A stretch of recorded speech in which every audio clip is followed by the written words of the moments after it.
Rendez-vous aujourd'hui sous une surprenante neige de printemps avec la jeune comédienne belge Sophie Brière. Découverte par beaucoup dans La Trêve, vue également dans Baraki, Laetitia ou Prise au piège, on la retrouvera bientôt dans La Ruche de Christophe Hermans. Cinébox.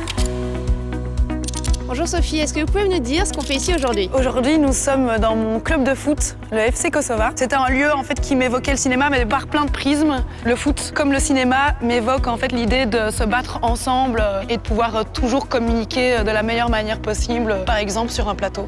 Quels sont les films que vous ayez vus le plus souvent? Il y a Prête-moi ta main, qui est un film que je pourrais redécouvrir avec beaucoup de plaisir, parce que le duo est un peu improbable, mais marche tellement bien. Est-ce qu'il y a des films qui vous ont fait voir la vie autrement? Il y a des films surtout qui font qu'on comprend certains sentiments qu'on n'avait pas vraiment réussi à nommer, et je pense notamment à Un silence en juste la fin du monde de Xavier Dolan. Et c'est un film qui parle du non-dit. Voilà, c'est plus la manière de comprendre certaines choses par les films. Quel est le dernier film que vous ayez aimé? Le film Pleasure, c'est un film qui est très dérangeant, qui re-questionne beaucoup de codes de la pornographie, qui est parfois difficile à regarder, mais qui, je pense, est très nécessaire pour parler de ces représentations dans la pornographie. Quel est votre film belge préféré? Un de mes films belges préférés, c'est Hasta la Vista. C'est un film sur trois jeunes porteurs de handicap qui décident de faire un road trip pour faire leur première fois en Espagne dans un bordel. C'est un film que j'ai beaucoup aimé parce qu'il est drôle, tragique et parce qu'il y a une BO qui m'avait marqué à l'époque. Quel est votre prochain film? Le prochain film qui sortira en salle, c'est La Ruche. C'est un premier long métrage de Christophe Hermans. C'est l'histoire de trois sœurs et leur mère bipolaire, et on suit leurs évolutions, leur amour et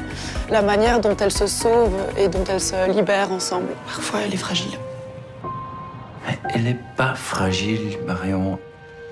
Elle est malade. Cinébox.